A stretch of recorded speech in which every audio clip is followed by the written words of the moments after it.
땅의 자연은 저마다의 이야기를 품고 있습니다.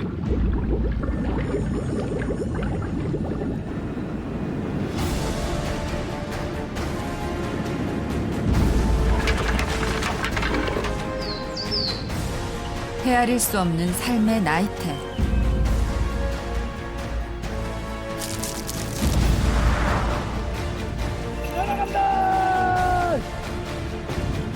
시간은 흘러가는 것이 아니라 쌓이는 것이죠.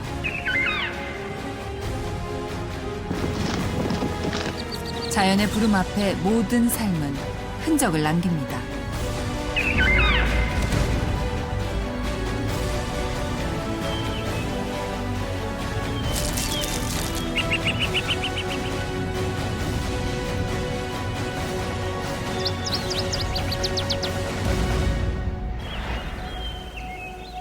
오래된 믿음이 쌓인 특별한 공간, 특별한 이야기의 비밀을 찾아가고자 합니다.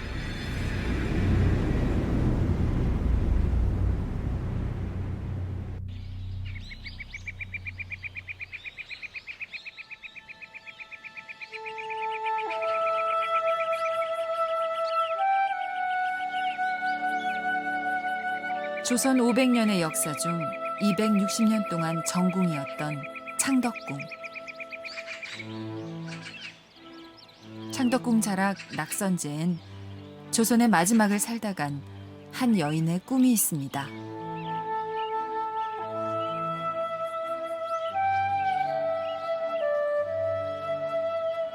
비운의 덕혜옹주.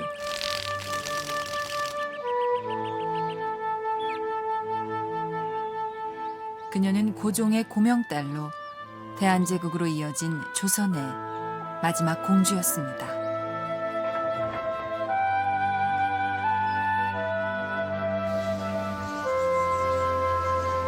하지만 겨우 14살 어린 공주는 일본에 끌려갔고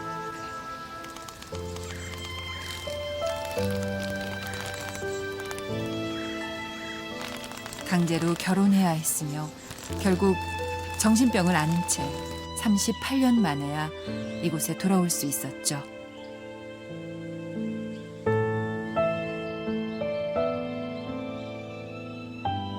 전하, 보고 싶습니다. 이곳에서 살고 싶어요.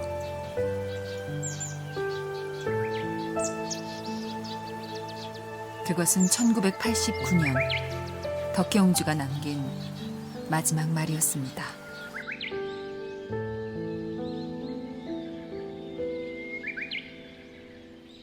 이국을 떠돌아야 했던 덕혜옹주가 그토록 꿈꾸고 그리워했던 창덕궁은 어떤 모습일까요?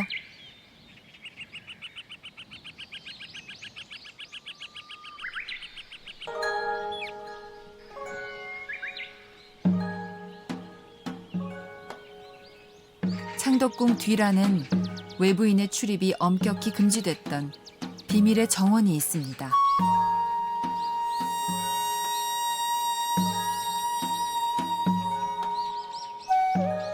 왕을 비롯하여 왕비와 왕세자가 종종 찾아와 자연을 벗하며 휴식을 취하던 곳이죠.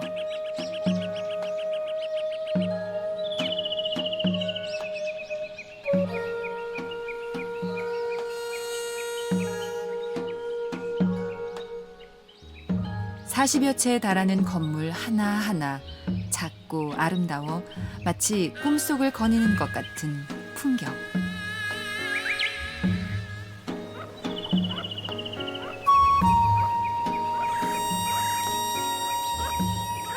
이런 화사한 자연이 있었기에 심지어 침실에 들짐승이 들어도 왕비는 너그럽게 받아들였습니다.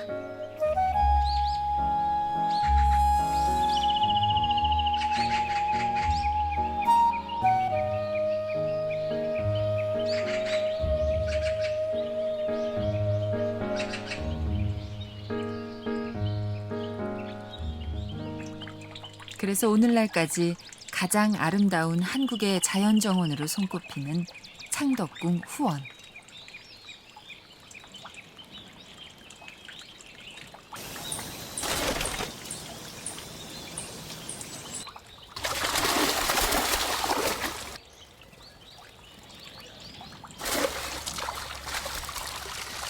후원은 모든 생명을 존중하고 받아들여 함께 살고자 했던 왕과 왕비의 배려였습니다.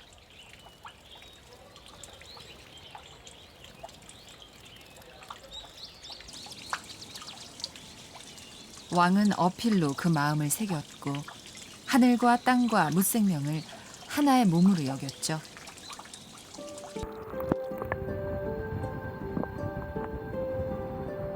그것은 어떤 미물도 귀하지 않은 것 없고 배우지 못할 게 없다는 겸손이었습니다.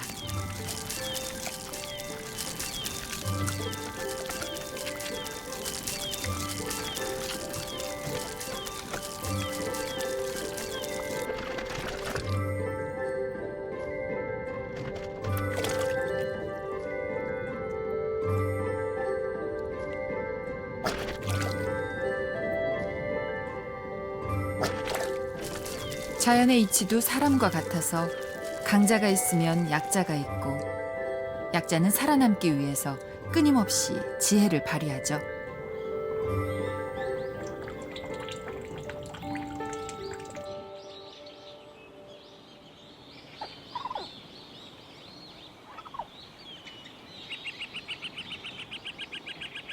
봄의 숲은 삶이 그려낸 무늬로 가득합니다.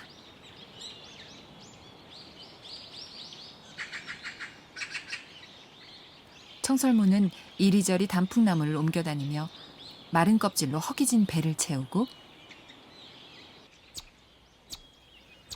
새끼 다람쥐는 어미에게 젖을 달라며 아우성이죠.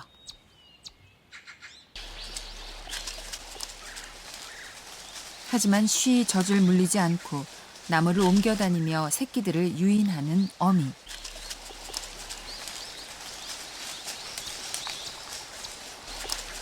이것은 어미 다람쥐가 새끼들에게 나무 타는 법과 열매 찾는 법을 가르치는 어미로서의 훈육입니다.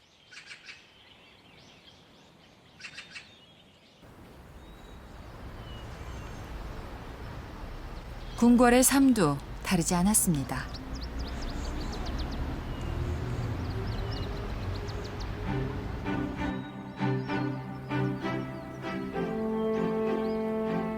왕비와 세자를 위한 건물이 즐비한 이곳을 옛사람들은 창덕궁의 동쪽에 있다 하여 동궁이라 불렀죠.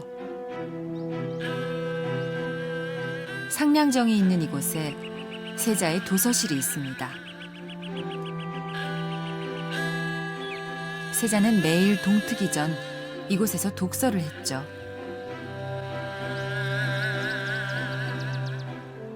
그리고 20명에 달하는 스승들로부터 잠들기 전까지 강도 높은 교육을 받았습니다. 만물의 이치를 알고 세상을 균형 있게 봐야 한다는 것이 세자가 배운 제왕학의 핵심이었죠.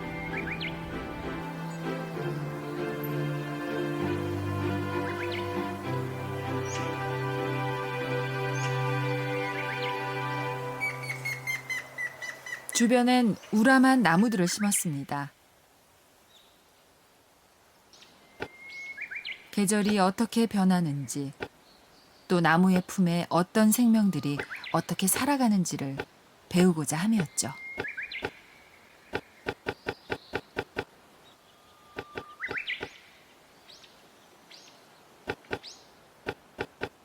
세자의 도서실을 가장 가까이서 지킨 나무는 배나무였습니다.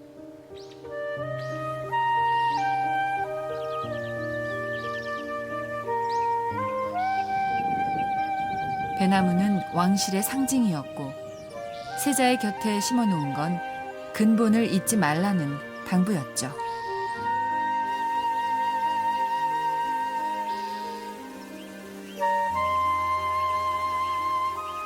그렇게 세자의 글 읽는 소리를 들으며 살아왔을 400년 돌배나무.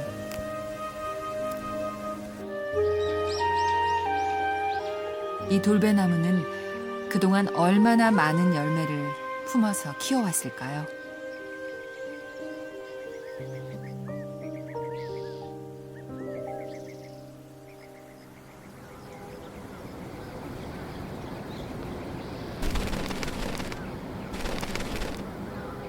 딱새 한 쌍이 돌배나무와 세자의 도서실이었던 승화루 밑을 번갈아 부지런히 오갑니다.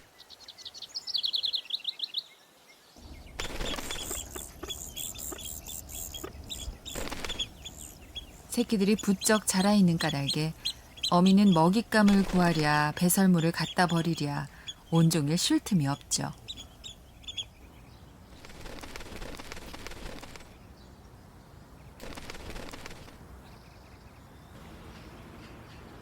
그러나 어미는 언제까지고 마냥 품에 끼고 살 수 없다는 걸 잘 알고 있습니다.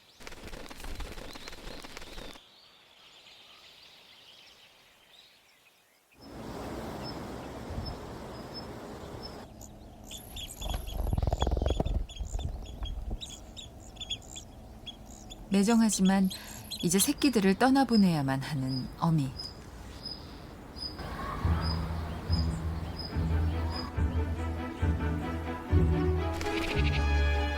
어미의 독촉에 드디어 새끼들이 용기를 냅니다.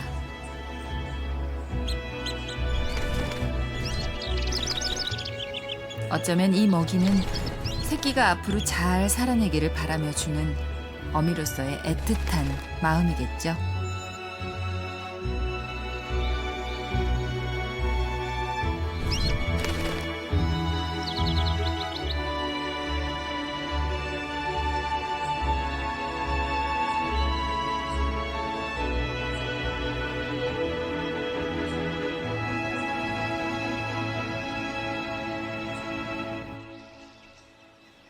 학업을 마치고 창덕궁의 주인이 된다는 건 왕이 됐음을 의미합니다.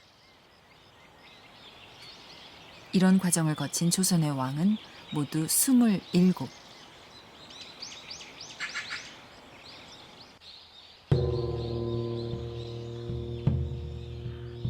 왕의 궁궐 생활이 어땠을까가 200년 전에 그려진 동궐도에 펼쳐집니다. 왕은 매일 새벽 서너 시면 일어나 대신들이 참여하는 조회를 연 다음 동트기 전 편전에 들러 업무에 들어갔습니다. 하루에 10,000가지 일을 처리한다 하여 만기 친남이라 했을 만큼 과중한 업무에 시달렸던 왕은 가끔씩 왕비와 함께 비밀의 정원을 찾아 휴식을 즐기곤 했죠.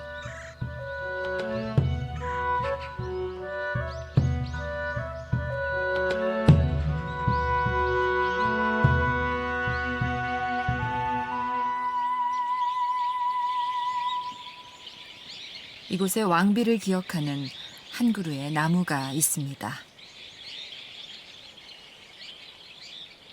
400년 수령의 뽕나무.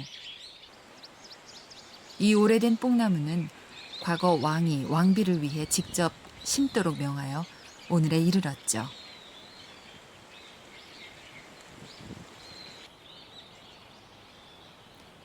예로부터 뽕나무는 여성을 상징했습니다. 남자가 밭에 나가 쟁기질하고 여자가 길쌈하는 것을 최고의 미덕으로 여겼죠. 그래서 매년 음력 3월이면 왕비는 내외의 명부를 거느리고 이곳을 찾아 친잡례를 행했습니다.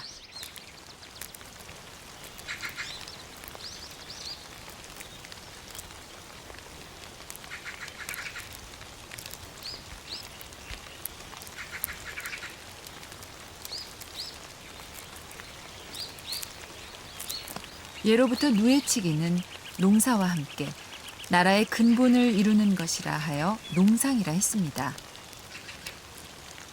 그만큼 누에치기가 중요했기에 왕비가 친잡례를 행해 모든 여성들에게 모범을 보였던 것이죠.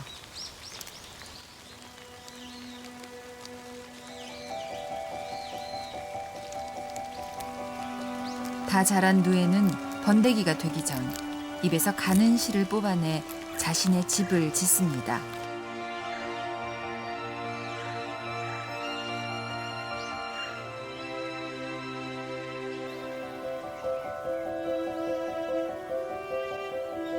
그리하여 사흘에 걸쳐 쉬지 않고 누에가 짓는 집을 고치라 하죠.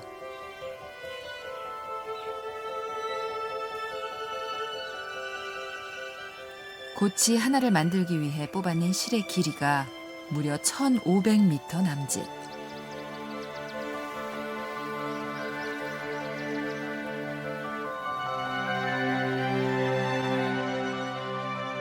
이것이 바로 비단의 재료인 명주실입니다.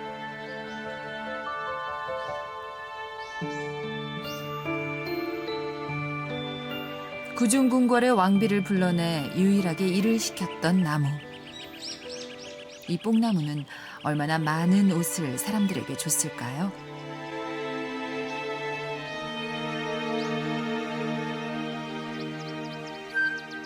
(700년) 수령의 이 향나무는 얼마나 많은 제단의 향불로 타올랐으며 숲에 사는 허리 부러진 이 느티나무는 또 얼마나 많은 새를 품어 키워냈을까요?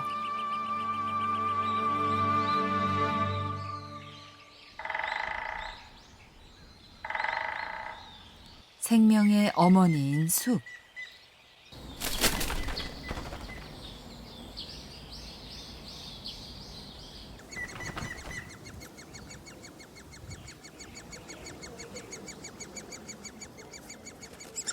오색 딱따구리가 큼지막한 단풍나무 줄기에 둥지를 마련했습니다.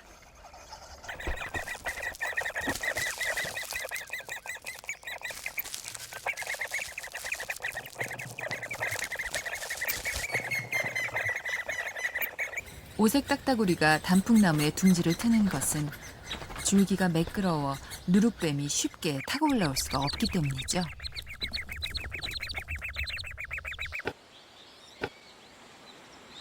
새끼들의 먹잇감을 찾기 위해 온종일 썩은 나무 둥치를 쪼아야 하는 어미.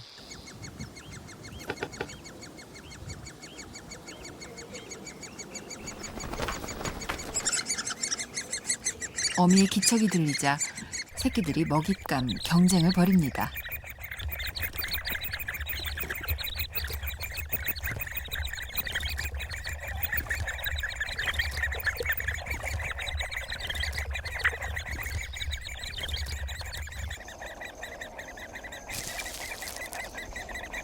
어미는 가장 입을 크게 벌리며 달려드는 녀석에게 먼저 먹이를 주죠.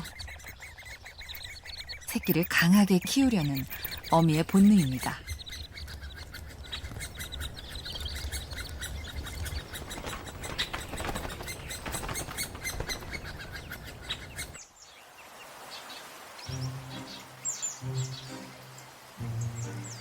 담장 하나를 사이에 두고 울창한 숲과 마주하고 있는 창덕궁.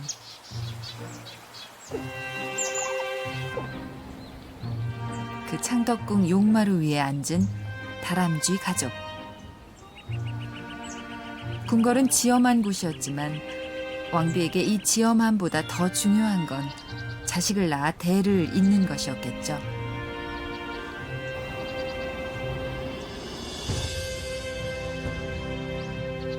이처럼 자식 낳는 것을 숙명으로 받아들이고 훈육까지 책임져야만 했던 왕비.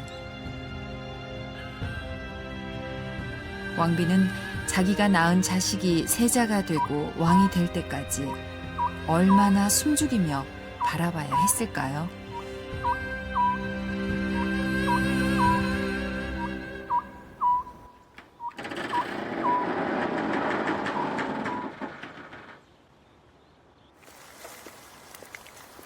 깊은 밤, 비밀의 정원으로 가는 문이 열렸습니다.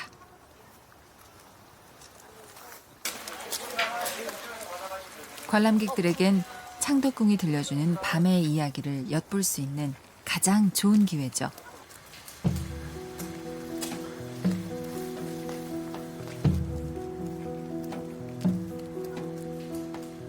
아무리 지체 높은 대신이라도 감히 숨조차 크게 내쉬지 못했을 인정전의 뜰.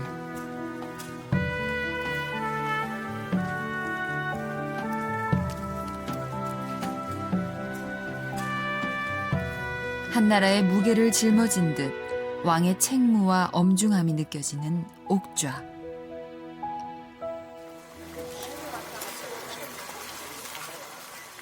그리고 만기 친남에 지친 왕이 잠시 왕관의 무게를 내려놓고 걸었을 고요한 숲.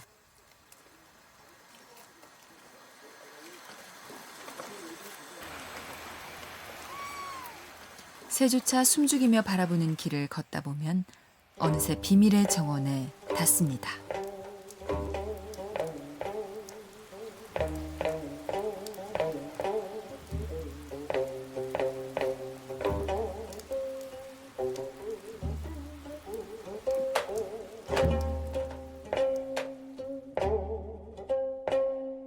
오로지 왕과 왕비만을 위해 만들어진 정원.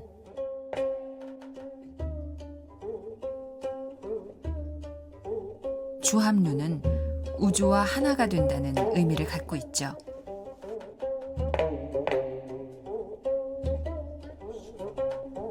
모든 별들이 북극성을 중심으로 돌듯이 왕을 중심으로 세상이 돌아간다고 믿었죠. 그래서 왕은 물론 왕제를 생산해야 하는 왕비의 책임은 너무나 막중했습니다.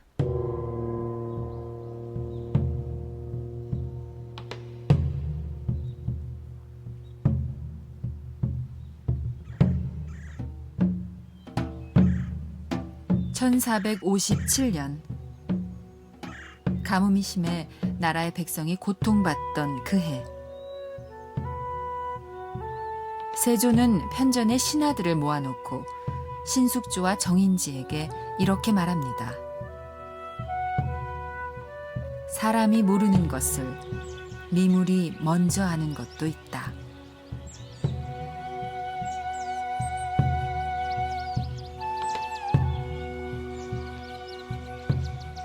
세조는 과연 어떤 의미로 그런 말을 했던 것일까요?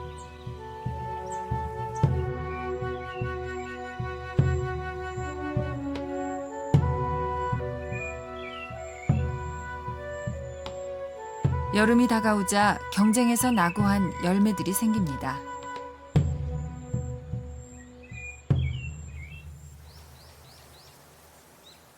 세자의 도서실을 지켰던 승화루 근처의 돌배나무 아래,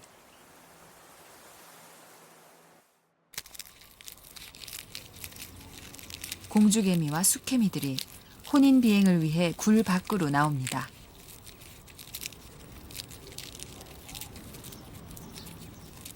지하 왕국에 살다 처음으로 빛의 세계에 나온 공주개미.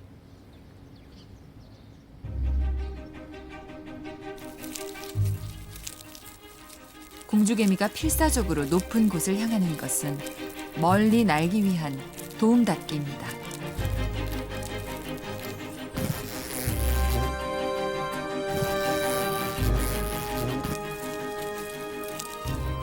그러나 이때가 가장 위험한 순간.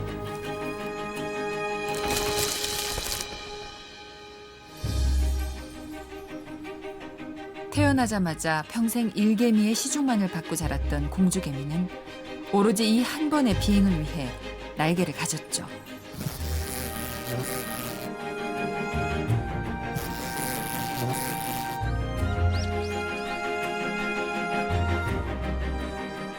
수천 수만의 공주개미들이 수개미와 짝짓기 경쟁을 벌이고 있을 이곳.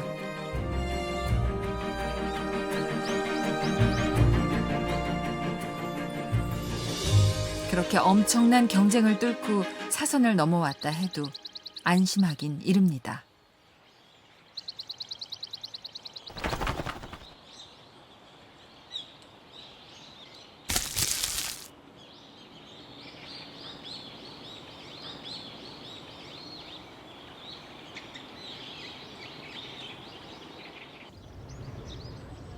몇백 마리의 도전자 중 극히 일부만 혼인에 성공해 이제 쓸모없어진 날개를 떼고 공주가 아닌 여왕의 자리로 등극하죠.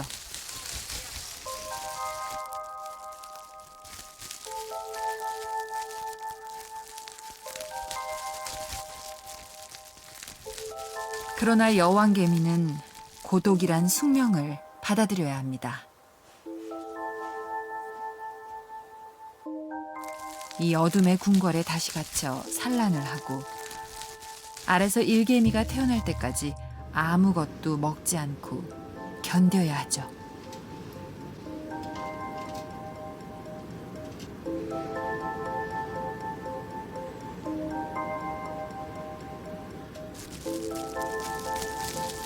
우리에겐 작고 흔한 개미로 보이지만 이처럼 여왕개미에게 작은 알 하나는 자신의 목숨을 걸고 얻어낸 너무나 절박한 존재죠.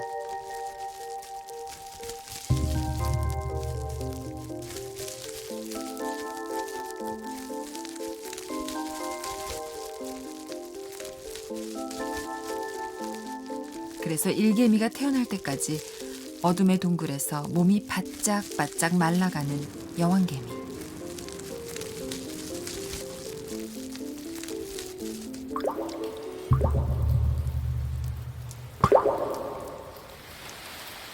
세조는 이런 개미의 움직임까지 눈여겨봤던 것입니다. 내가 떼지어 있는 개미를 봤는데 과연 비가 왔다.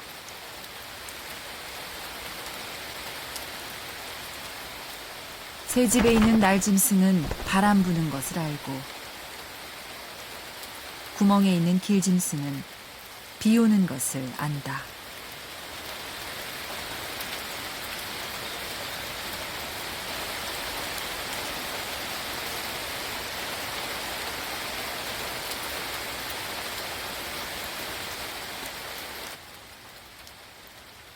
비 내리는 것을 보고 왕이 기뻐하며 지었다는 후원의 희우정.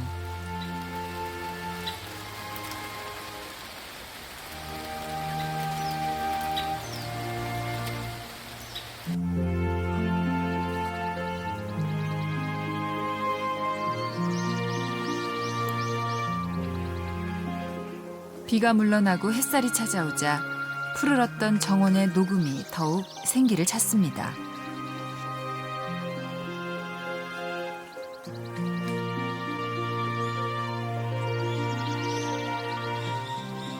구중궁궐을 벗어나 생명의 일렁임이 가득한 이 비밀의 정원을 걸을 때 왕비는 무슨 생각을 했을까요?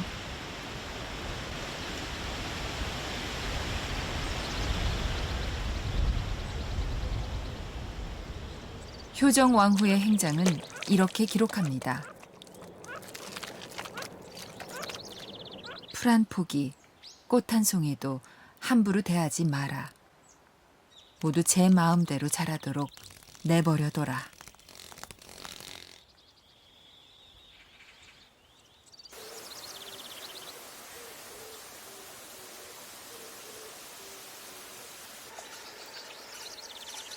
왕비가 친잡내를 행했던 뽕나무는 올해도 어김없이 탐스런 오디를 달았습니다.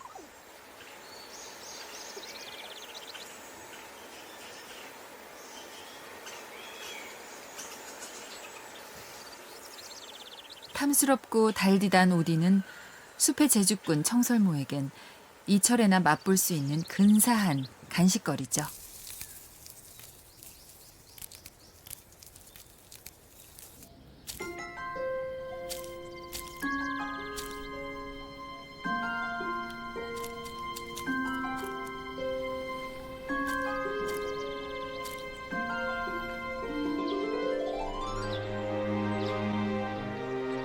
한 그루의 나무는 이렇듯 때로 놀라울 만큼 크고 아름다운 기적을 만들어냅니다.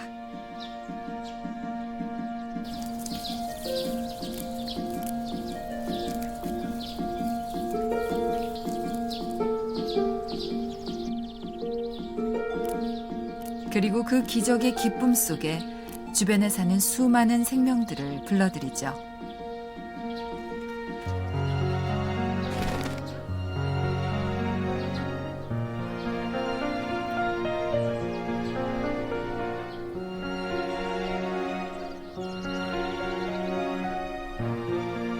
바람 속에 섞여 있는 달콤한 오디향에 이끌려 이곳까지 찾아온 너구리.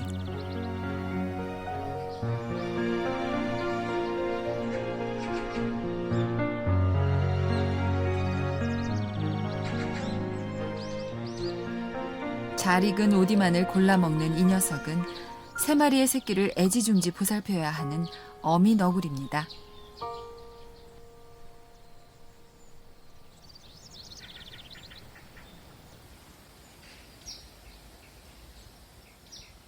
수컷이 종종 멀리까지 먹잇감 사냥을 나가면 암컷은 이렇듯 새끼들과 함께 시간을 보내며 보호자로 살아가죠.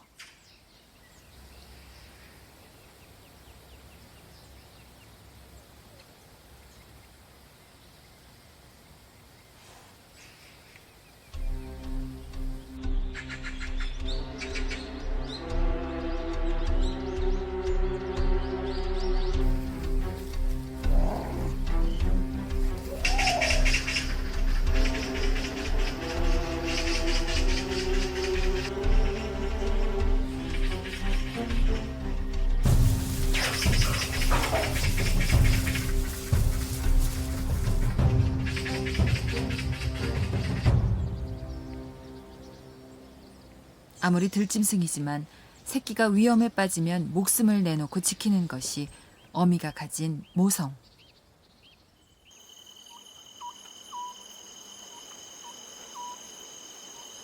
성종실록은 모성을 이렇게 기록합니다.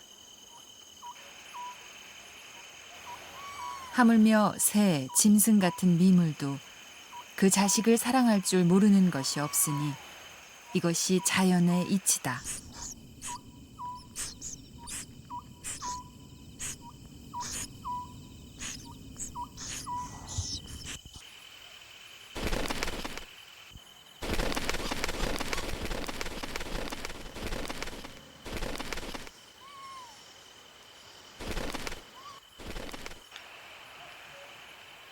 여섯 마리의 새끼를 건사해야 하는 큰 소쩍새 어미는 밤새 분주하기만 합니다.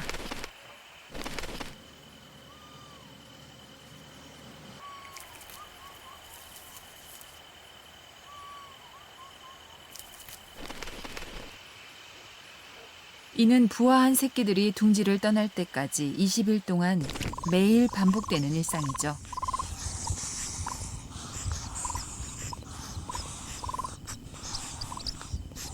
잡아온 사냥감은 새끼들이 잘 삼킬 수 있도록 잘게 조각낸 다음 나눠줍니다.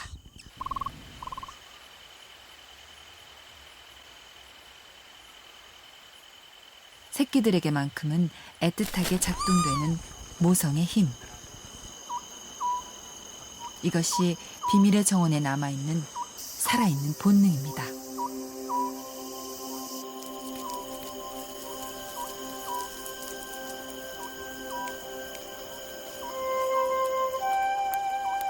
(400년을) 살아온 뽕나무 아래 또 하나의 새로운 인생이 시작되고 있습니다.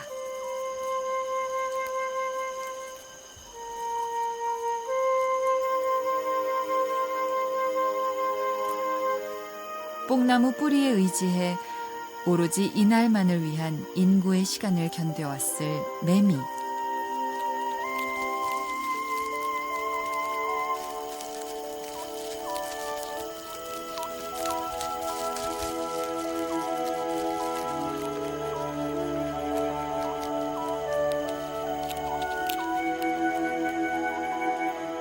매미는 날개도질을 한 다음에야 번식이 가능하죠.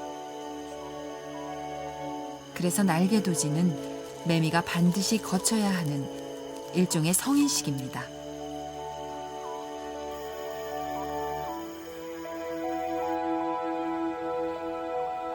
단 일주일을 살기 위해 견뎌냈던 7년의 시간.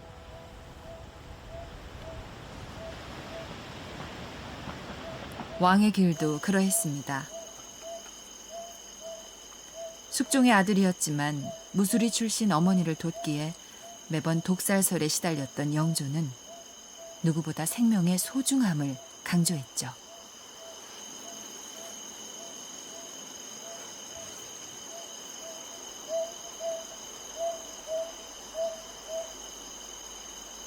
그러나 영조 앞에 놓인 현실은 결코 그렇지 않았습니다.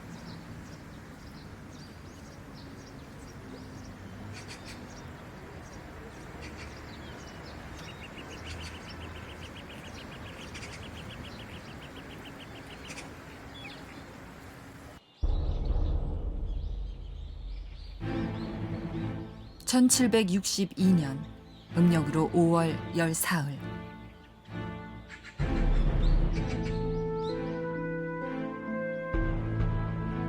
이곳 문정전에 들렸던 영조는 우연히 아들 사도세자와 만납니다.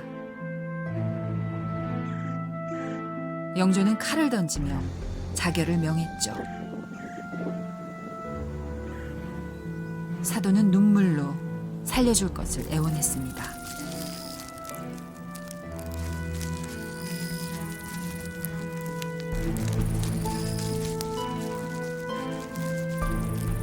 그러나 영조는 사도를 뒤주에 가둔 다음 직접 못을 박았죠. 권력을 두고 벌어진 당파 싸움의 결과는 이렇듯 모질고도 비정한 것이었습니다. 뒤주에 갇힌 채 선인문 앞에 끌려온 세자 사도.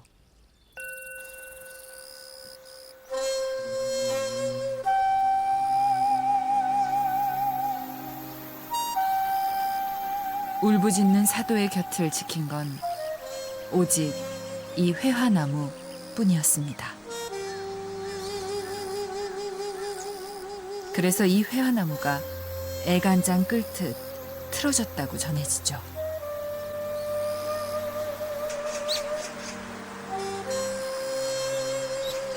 그렇게 물 한 모금 먹지 못한 채 장렬하는 태양 아래서 무려 여드레.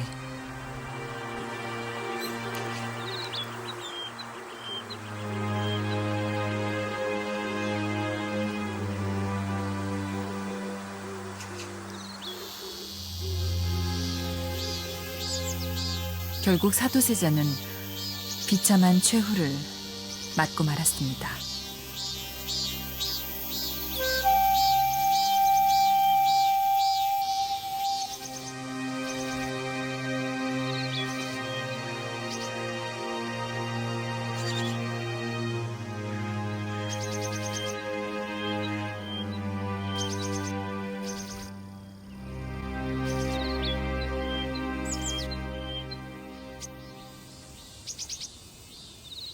얼마나 많은 왕자들이 미래의 성군을 꿈꾸며 이 도서실에 들어와 학업에 정진했을까요?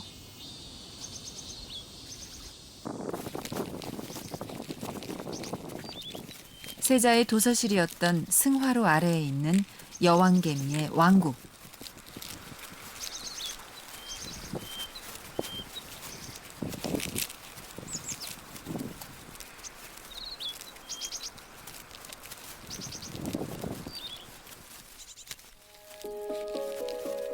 그동안 여왕개미는 굶주림 속에서도 부지런히 알을 낳아 애지중지 돌봐왔죠.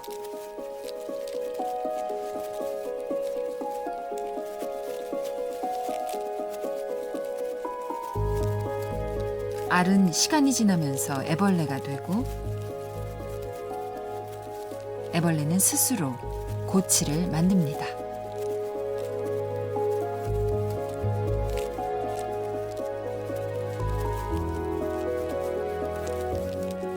스스로 고치를 찢지 못하는 새끼를 도와주는 여왕개미.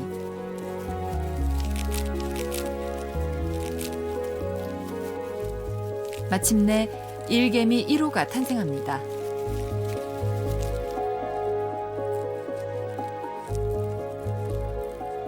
일개미는 태어남과 동시에 여왕개미로부터 영양을 공급받고 이 냄새를 기억하죠. 이 냄새는 여왕에 대한 절대 복종의 징표이기도 합니다.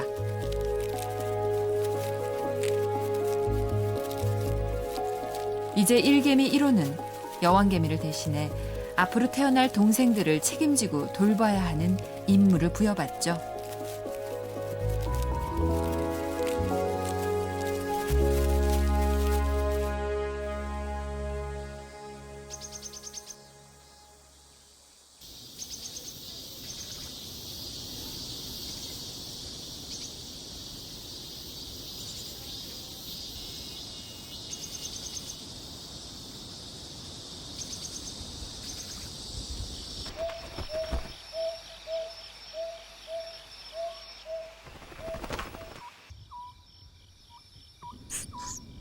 큰 소쩍새의 새끼들도 이제 둥지를 떠날 때가 됐습니다.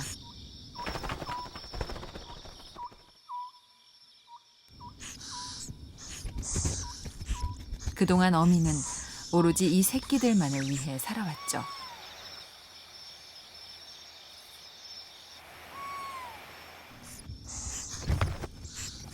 먹이를 통해 어미로부터 매일 생존법을 훈육받았던 새끼들.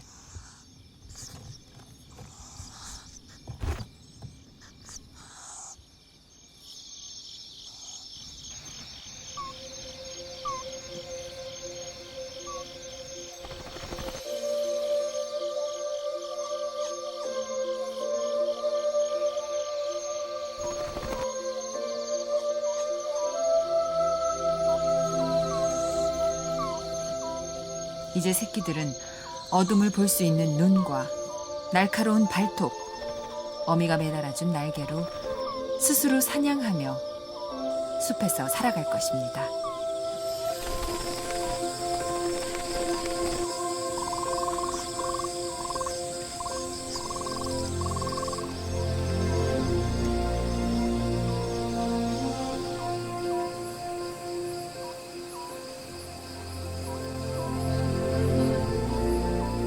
세상의 이치가 그렇듯 대를 잇고 후세를 양육하는 것은 왕관의 무게만큼이나 막중했습니다.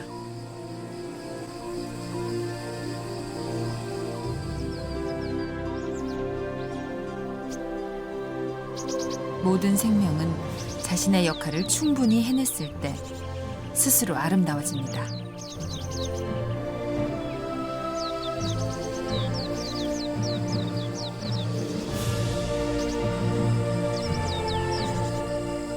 한번 궁궐에 들어오면 죽어서야 나갈 수 있었다는 왕비의 일생.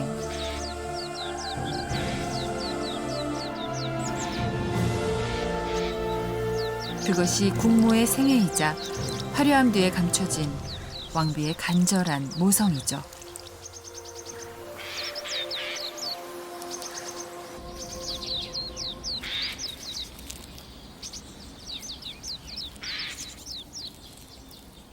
청설모는 날이 곧 추워질 것을 알고 있습니다.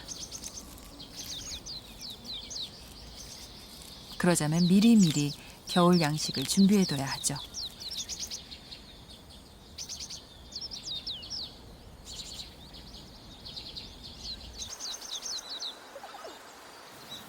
지난 계절 열매를 달아 수많은 생명을 품어왔을 나무.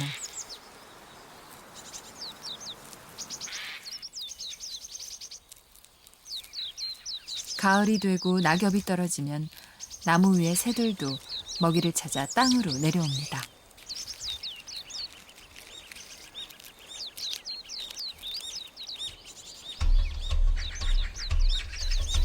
이때가 새들에겐 위험한 순간이죠.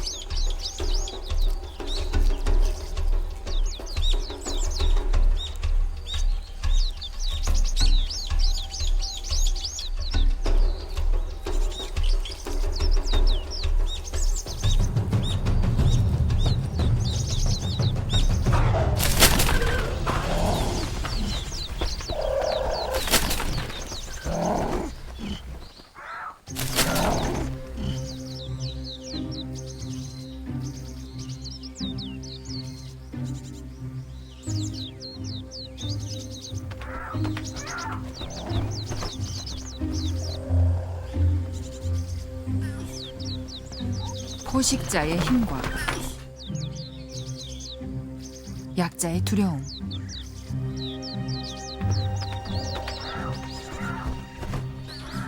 날개를 파닥이며 아무리 안간힘을 써도 비둘기는 고양이의 소나귀에서 벗어나지 못합니다.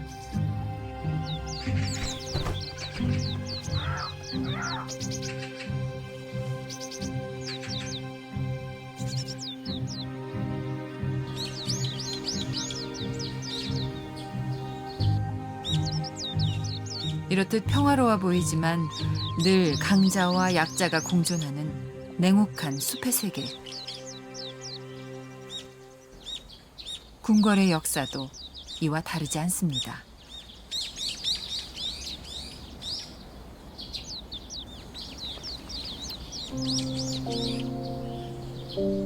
세자의 도서실 승화루 아래에 터를 잡은 낙선제.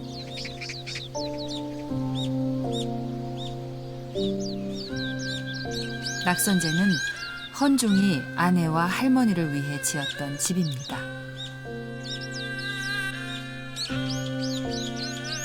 그러나 이곳의 마지막을 지킨 사람은 덕혜옹주였죠.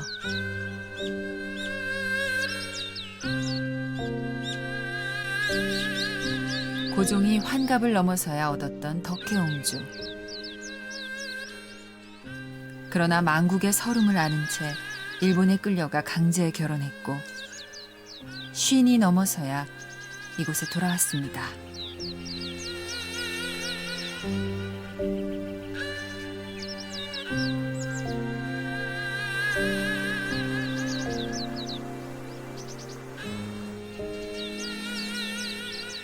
그리하여 덕혜옹주는 1989년 세상을 뗄 때까지 이 감나무를 바라보며 아버지 고종과 오빠인 순종을 그리워했다고 전합니다.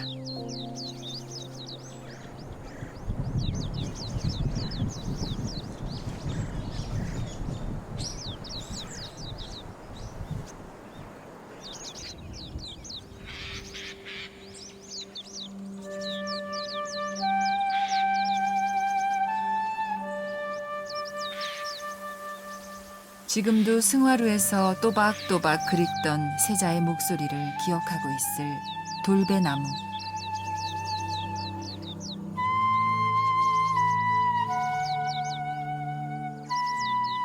봄이면 내외 명부를 데리고 건너와 친잡례를 행하던 왕비의 얼굴을 기억하고 있을 뽕나무.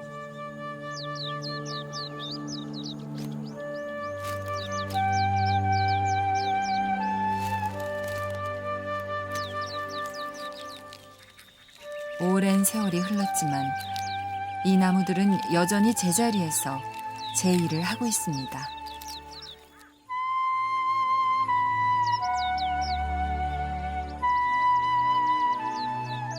겨울이 가까워지면 이 뽕나무는 자신의 몸 한쪽을 내줘 또 다른 생명을 품기 시작하죠.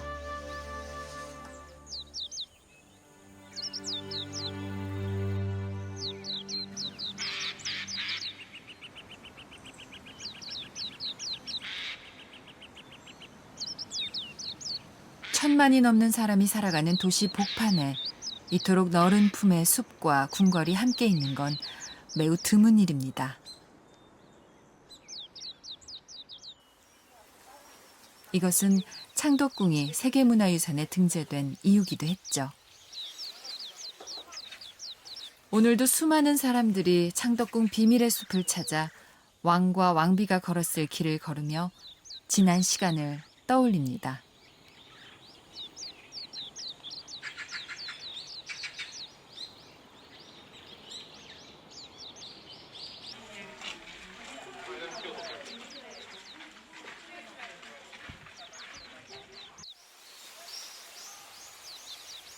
효명세자가 아버지인 순조를 위해 건립했다는 연경당.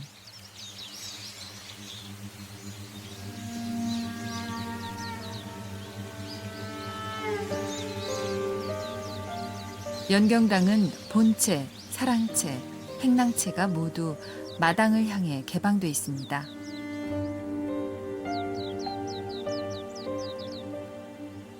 백성들의 공연을 보고 싶었고 자연을 불러들이고 싶었던 왕의 마음 때문이었죠.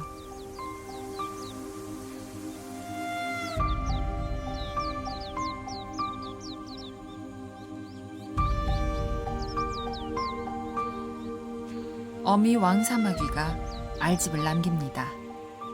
거품 모양의 이 집은 알이 겨울을 무사히 날 수 있도록 따뜻하게 품어줄 것입니다.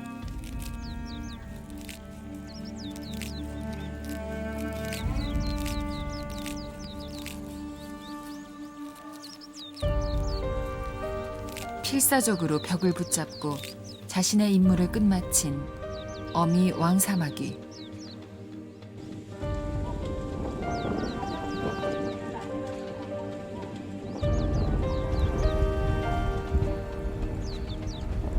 마침내 어미 왕사마귀가 알집의 후세를 맡긴 채 자연의 품으로 돌아갑니다.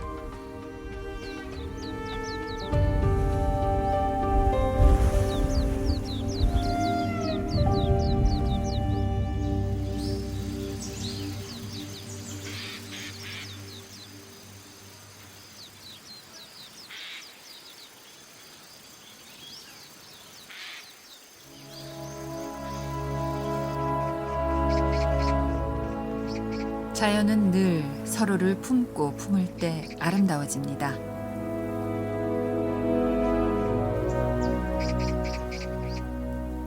창덕궁 비밀의 정원은 자연의 시간을 조용히 담아낸 그릇이죠.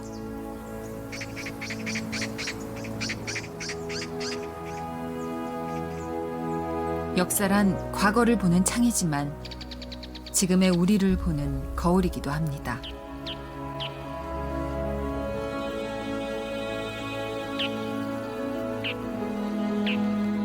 500년 왕조의 시간은 지났지만 생명은 높낮이가 없죠.